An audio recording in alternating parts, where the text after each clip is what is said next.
What's up YouTube? Capital G here. Got some spicy speedroid duels for you guys to check out. We know speedroids just recently got a Link monster in the Link Frames Pack 2 and High Speedroid Gun, which is an excellent card for the archetype. It's kind of like a much more fair version of something like Crystron Needle Fiber. It locks you into win Synchro monsters for the rest of the turn. However, that clause isn't really that big of a problem for this archetype because they have so many good Synchro monsters, Clear Wing Fast Dragon, and things like Crystal Wing Synchro Dragon. However, they also got themselves a new level 8 Synchro monster in the Kite Drake, and this card is amazing. Don't let the name fool you. It's not technically a dragon. It is indeed, it is actually a machine monster, and it is crazy powerful. Not only does it float if your opponent kills it into another speedroid surge, so it can get you like a Terratop from your deck, but also it nukes your opponent's entire board when you synchro summon it, or it can just negate all of their face-up cards on the field, which is crazy. It doesn't care if it's spells, traps, monsters, whatever. It's an amazing card, and you can summon it from speed recovery, which you could not do with things like Crystal Wing Synchro Dragon or Clear Wing Synchro Dragon, Fast Dragon. None of those cards could be summoned before, so it actually is kind of nice. So first duel is actually going to be against Orcust. It's a danger build. They did a 2 out of 3, and you guys will see that in a second. Gets the free copy of Speedroid Terratop off of his Gun, so that's pretty good. He'll probably just go for Fast Dragon and then sit on the copy of Fast Dragon, and this is actually super spicy, right? So I guarantee you his opponent did not see this coming. He's going to attack just to get one of the Orcust monsters in the graveyard. No shame in that. It's all good. He's obviously just trying to climb to Galatea. That's going to be negated by Fast Dragon. He says, Cap, no problem. I'm just going to go for Summon Sorceress. No, you aren't. You're going to get hit with that super polymerization. He kept his Clock Wyvern on the field, and then he has his super poly. And by the way, he will be able to mill some cards to the graveyard, so maybe he hits like a Tri Dice or something like that. That would have been nice. Tries to summon Galatea. That's not going to happen. He's got called by the grave just like you got 2 copies. That duel is a wash because he knows his opponent is going to just kill him during his next turn. There's no hope to survive that. So that was pretty much just a free low turn 1. But let's see if he can do it with the run back. And this is against the same guy. This time he is going to, well, he has 1 danger monster in his hand. Danger are pretty good, and Orcust, because the Orcust monsters activate from the graveyard as well as the field. The Orcust links activate on the field. The Orcust, the main deck effect monsters activate from the graveyard, so pretty good on them. He also runs some other interesting tech cards in here. You can see Mecha Phantom Beast, Tetherwolf. All of these monsters are win, so it doesn't really conflict if his opponent has like Goes and Match or something like that, which might actually come up. Anyways, he's going for, well, he went for the turn 1 kind of standard play, Topologic Bomber Dragon with long gears. That basically makes it so you can constantly nuke you can nuke your opponent's entire main deck monster zones, but it's fine because he has Super Poly to just out it anyways. Part 2 for the Super Poly in the Cyberus Cloud Dragon. I know his opponent is probably sick of that. By the way, he did not use the effect of the Cyberus Clock Dragon because he knows he would not have been able to game his opponent. Orcust have too many Monster Reborns that can activate during your turn, so there really wouldn't have been any point there. If he did use the Cyberus Clock effect and try to mill like 6 cards to the graveyard, only the dragon would have been able to attack and he wouldn't have gotten anywhere. You can see his opponent, he did top deck Goes and Match, but again, all of his monsters are wind attributes, so that's not going to do anything here. I believe he is going to make a critical mistake, which maybe you can say it cost him the duel. I'll leave that up to you. But he goes for a Custrion, and his mistake was he attacks into the Mecha Phantom Knight monster. And the problem with that, or excuse me, Mecha Phantom Beast. Mecha Phantom Knight, that's a new archetype I just created, right? He attacks into the Tetherwolf, and the problem with that is we all should know from Dragon Rulers, Phantom Knight monsters, or excuse me, damn, I'm saying Phantom Knight. I got Phantom Knight on the brain now. Mecha Phantom Beast monsters, a lot of them have battle protection if they control a token as well. Dracosac has it, and you should kind of just assume that a lot of them do. That allows him to keep the token, go right back into the gun, and now he's able to get himself a Terratop for free. This is a play that he should not have been allowed to do if he just would have attacked into the token. Sure, he's going to be able to out the gun with his Longirisu, but the problem is he's already getting monsters on the board, and you can tell he's going to basically try to like Synchro climb here. He's going to use the speed recovery to add 1 to his hand. Now he has the double yo-yo that can summon the Tri Dice from his graveyard. He can negate the Orcustrion, but that's not where it's going to stop. He's going to go for that Kite Drake, nuke his opponent, entire board. The reason that he did that, by the way, is that so Orcust would not have the protection. Orcust is not actually, like, it doesn't remember, since its effect is negated, that it won't be destroyed. It doesn't get that card destruction protection, so he can just nuke his opponent's entire board, and now he can just press. His opponent's going to top deck a monster.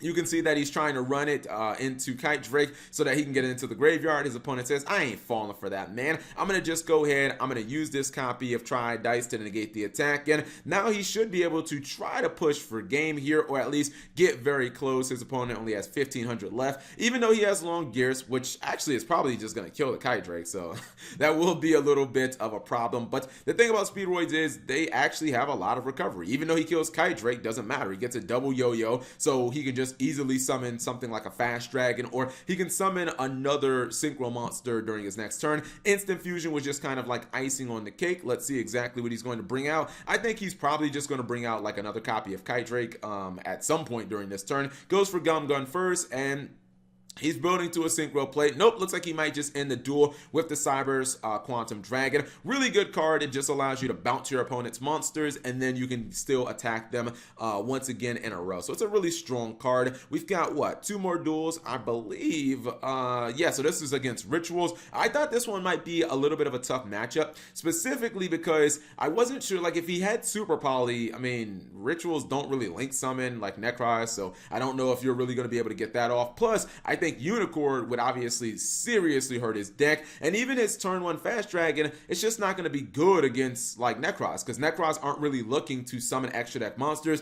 They'll use the extra deck, but it's not going to be to summon extra deck monsters. It's going to be for things like Mega Zaborg and for Nekroz Kaleidoscope. Also, it looks like he's not just going to have his monster popped by the Elder Entity Nest, but he's going to get Trishulid as well. So I was like, yeah, this might be a free loss, buddy. Anytime you get Trishulid turn 1 and you had your Synchro monster that wasn't really doing anything popped as well, looks like it might just be an L. But you know, the recovery game is quite nice. Really what kept them in this game was the Monster Reborn. The fact that he can Monster Reborn his Gum Gun, and then he can use its effect because it was not summoned from the it wasn't summoned from the extra deck, so the Nekroz of Unicorn is powerless to actually stop it. Like, that was pretty big, and you can see he's able to basically just clear his opponent's board. When Nekroz lose Unicorn, I feel like they lose probably like 60% of their power, because that's the card that kind of lets them control the duel against basically every deck in the meta that's not like Ultrageist, essentially, you know what I mean? Like, unless you're playing against Ultrageist or Guru Control, you need to have Unicorn on the field to basically stop those. I was hoping he'd go for like 1,000 eyes restrict play, but I don't think that he actually runs it. All of his instant fusion plays seem to be for the invoked Reijin, and he's just going to nuke his opponent's board with Fast Dragon. Nekroz aren't known to be a very good recovery deck. It shows right here, at least not anymore. I mean, he top decks Mega Zaborg. He can get all of these spells, you know, he can get all the spells that he wants, but unless he actually has anything to ritual summon, it's just not going to matter. Maybe if he would have top decked a copy of like Shurit, but I think his Shurit was already in the graveyard. But I don't know if, you know, he would have had like a second Shurit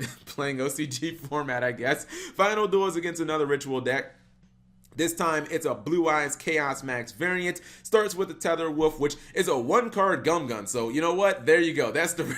It just dawned on me. That's the reason he plays it. It's because it's a freaking 1-card Gum Gun. Same thing can technically be said about Clock Wyvern, but Clock Wyvern does give him the ability to, you know, fusion summon as well. Pot of Indulgence being used, so Blue Eyes has tons of cards, and he gets hit with that, Kaiju as well. Fast Dragon, not doing anything in the ritual matchups. We just saw that anyways. And at this point, you know, playing against Blue Eyes Chaos Max, you just got to make sure you don't get OTK'd, because Chaos Max can do a whole lot of damage, and yes, you just got to make sure you don't lose this turn. And he came pretty damn close, 300 life points. Like, no one ever questions how much damage the Chaos Max deck could do, or the Chaos Max decks can do, but looks like he has another 1-card Gum Gun, and I think he might be able to start pulling off some recovery plays. If I was him, I would probably try to get Kite Drake on field, negate all the effects of the, you know, Chaos Max Dragons, which is almost certainly what he's looking to do with his second package of monsters. Cyber's Quantum Dragon, also really good. Negate everything, non-targeting, bounce. He's going to attack over another monster. Basically clear his entire, clear almost his opponent's entire board. And it was nice because he got a trade here with the Chaos Dragon, but at the same time, he also floats into another monster. So that was pretty good. His opponent is trying to push for game, but he's just going to negate the attack with the Triad Dice. Not sure why he didn't attack into Gum Gun. That was weird. he probably could have won the duel, unless I'm just missing something. I don't know why he didn't attack into Gum Gun. He would have had the damage to just honestly just win the duel. Instant fusion is dead, but that's not that big of a problem. Goes into Crystal Wing Synchro Dragon, and I told you guys the fact that Speed Recovery can summon you a 3000 beater from your graveyard is legitimate. This is something that Speedroids did not have access to. Crystal Wing's just going to attack, and that is basically a wrap. So hopefully you guys enjoyed those duels. Actually, let's pause for one quick second and check out the deck. Alright, so this is what the deck looks like on paper, and you can tell that this deck is definitely a Speedroid deck at its core. You see some non-Speedroid cards in here. We saw these throughout the duels, the Clock Wyvern, also the Tether Wolf, but keep in mind, you know, even though these are cards, you are going to have to use your normal summon on. The Clock Wyvern opens up the fusion plays, also gives you the ability for super polymerization, which we saw was, you know, very important going second. You can use as many link monsters as you want, so if your opponent has a big board, you can just crack it and use all of their link monsters. But also these two are win monsters that put